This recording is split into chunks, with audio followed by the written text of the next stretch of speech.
जय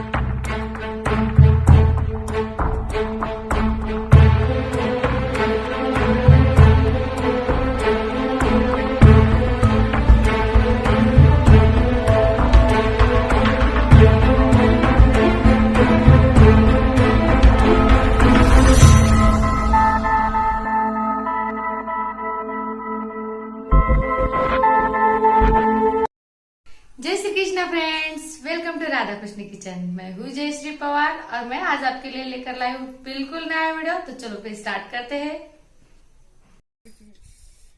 तो घर के सारे काम खत्म करके अभी हम निकलेंगे हमारे खेतों की ओर। और हमने घर पर खाने के लिए लहसुन लगाया है, और वो लहसुन यानी कि गार्लिक। और उसमें अभी देखो कितना हरा हरा सा, हरा प्याज वाला जैसा होता है ना, तो वैसे ही लहसुन भी होता है। और ये बहुत स्ट्रॉन्ग स्मेल होती है इसकी। और ये जब यहाँ पे काम भी करो ना, तब भी इसकी स्मेल बहुत ज़्यादा आती है, और ये बहुत अच्छा भी होता है। और जब जितना हमें साल भर खाने के लिए लगता है, उतना हम घर पर लगा लेते हैं खेतों में, ताकि हमें मार्केट से लेने की ज़रूरत नहीं पड़े। लेकिन ये हम ज़्यादा इसलिए नहीं लगाते क्योंकि इसमें हम मार्केट तक लेकर जाने के लिए ज़्यादा नहीं लगाते हैं। इसीलिए हम बस 2-3 अरे ही लगाते हैं, ताकि हम साल भर हमारे जितना मन चाहे हमें लहसुन मिल सके। लेकिन इसको ना लगाना बहुत मुश्किल होता है। और अब देखो कितने पास लगा हुआ है। और यहाँ पे खुरपा चलाना बहुत मुश्किल होता है, क्योंकि इसको खुरपा लग गया तो वो ख़राब हो जाता है। इसीलिए बहुत ज़्यादा ध्यान से हम इसे बस ऐसे मिट्टी और इससे अनचाही घास हटा देते हैं, ताकि अभी इसको ऐसा करने के बाद हम थोड़ा सा इसमें फर्टिलाइज़र्स डालेंगे, और उसके बाद इसे पानी भरेंगे तो ये बहुत बढ़िया आता है फिर। और अभी देखो कितने अच्छे से हरा हरा है। और अभी थोड़ी सी कलियाँ लहसुन के नीचे से बनने भी लगी है, तो इसीलिए ये काम करना बहुत ज़्यादा ज़रूरी होता है। यदि आप कौन से भी पौधे लगाए हो, आपकी कुंडी गमले में हो या आपके गार्डन में हो, उसे ऐसे किसी धारदार उसे इसे मिट्टी ऐसी उखाड़ लेना वहाँ की आजू बाजू की साइड की बहुत अच्छे से, ताकि वो पानी अच्छे से ग्रो कर अंदर सोख सके। और उसके बाद देखना इसका ग्रो कितना ज़्यादा बढ़ के आता है, क्योंकि ये मिट्टी को हम खोदेंगे तो ये उसके अंदर तक सारे जो उसे ज़रूरी होता है वो सब उसको मिलेगा, तो ये बहुत बढ़िया से बन जाता है फिर। और यही आज मैं शाम तक यही सब काम करने वाले हैं। और इसके बाद फिर हमारा मिल्किंग का टाइम होता है, तो तब मिल्किंग करने के लिए चले जाते हैं। और 5 बजे तक ये हमारा काम भी ख़त्म हो जाएगा। ऐसे हम दिन भर क्या करना होता है उसकी प्लानिंग रात को ही कर लेते हैं, ताकि सुबह उठने के बाद घर के सारे काम ख़त्म होने के बाद हम उस पर फोकस कर सके और उस पर वर्क कर सके। इसीलिए रात को ही हम प्लानिंग करते हैं कि हमें सुबह क्या करना है, कहाँ पे जाना है, कौन से खेत में काम करना है, और कौन सा काम ज़्यादा ज़रूरी है। और देखो मैंने एक उखाड़ के दिखाई आपको। और इसमें ये देसी वाला है, इसीलिए इसकी खुशबू भी बहुत बढ़िया आती है। और इसके खाने में रेसिपी में फ्लेवर भी बहुत उभर के आता है। और पूरा लगाया हमने। और ये सारा लहसुन हमने बस घर पर खाने के लिए लगाया साल भर। और ये अभी देखा आपने आजू बाजू में भी बहुत हरियाली है, बहुत सुंदर से खेत बनते हैं हमारे। और उसके बाद शाम को अभी हमारे 5 बजे से लेकर 7-8 बजे तक हमारा वर्क हमारे फार्म पर होता है। और ये देखो इसको कड़ी में अटकना था, लेकिन ये बनने ही नहीं दे रहा था। जैसे मैं बांधने जा रही थी मेरे सर पे आ रहा था। और ये बहुत बदमाश है और सबको बहुत परेशान करता है और बहुत अच्छा भी लगता है। और ये बहुत शांत है, मिलो इससे। हेलो बोलो सबको, हेलो। और सबसे ज़्यादा इम्पोर्टेंस होता है डेयरी फार्म पर वहाँ के बर्तन, क्योंकि इसको बहुत अच्छे तरीके से साफ सुथरे रखना होते हैं। नहीं तो ये दूध ऐसा होता है, यदि आप इसे गंदा थोड़ा सा भी कुछ रहा ना, तो समझो तो आपका दूध तो गया। क्योंकि वो फट जाता है।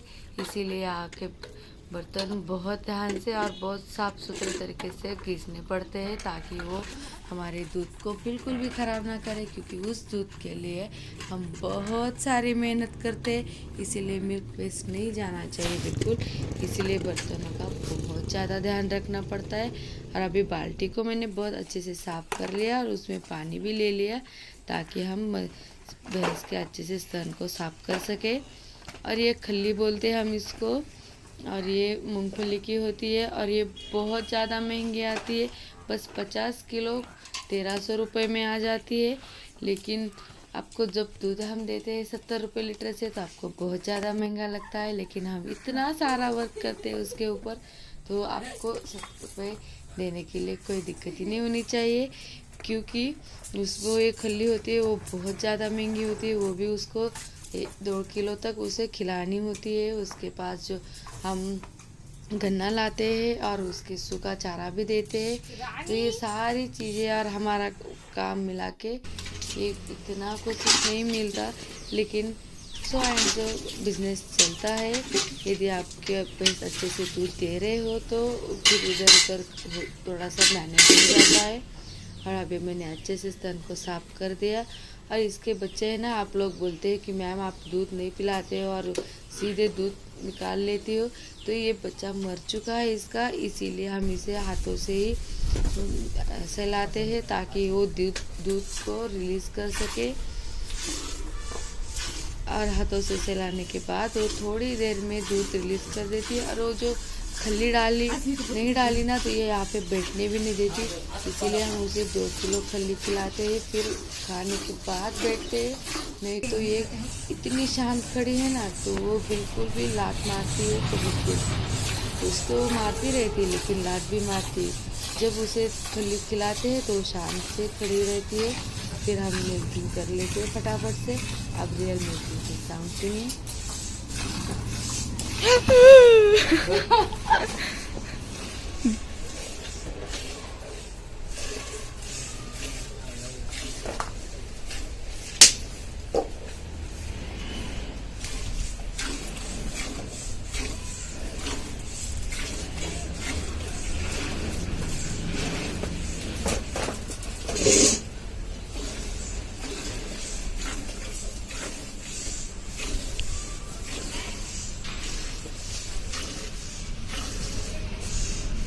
अरे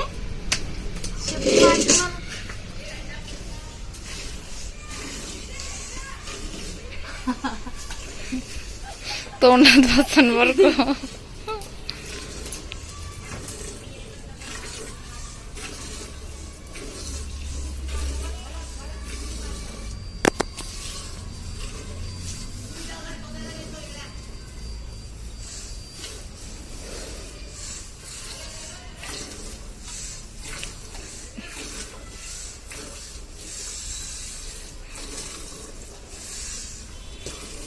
असं काय करते.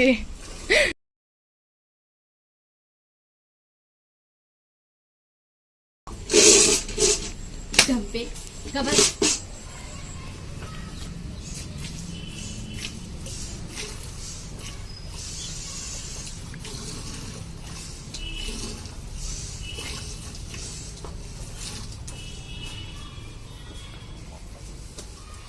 केरला स्टाइल में बोला था तो ऐसे निकाले, लेकिन ये तो मेरे को आता ही नहीं.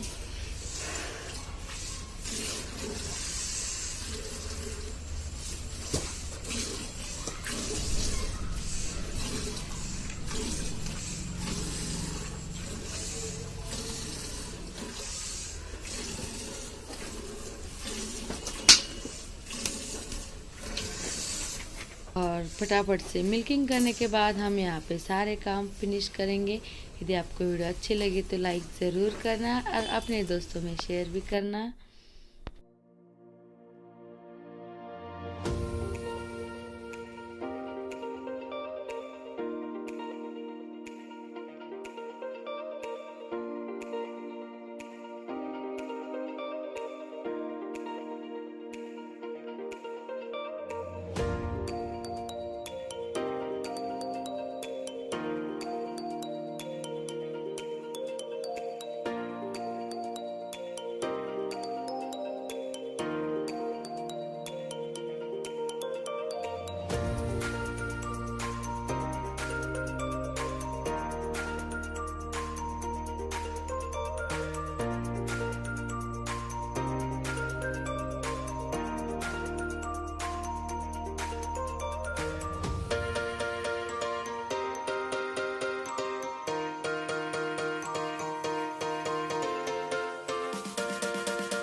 और हमने फिर सारे काम ख़त्म कर लिए। और ये देखो हमारे सोनू को कैसे हमने उसको थोड़े से ज़ख्म हो गए थे यहाँ पे, तो उसके बाल हटा दिए ताकि उसे इन्फेक्शन ना हो और वो जल्दी से हम उसे दम लगाकर उसे फटाफट से ठीक कर सके, इसलिए वहाँ के बाल हटा दिए थे। मेरे काम आज के ख़त्म हो चुके हैं। आप मुझे इंस्टाग्राम पे फॉलो भी कर सकते।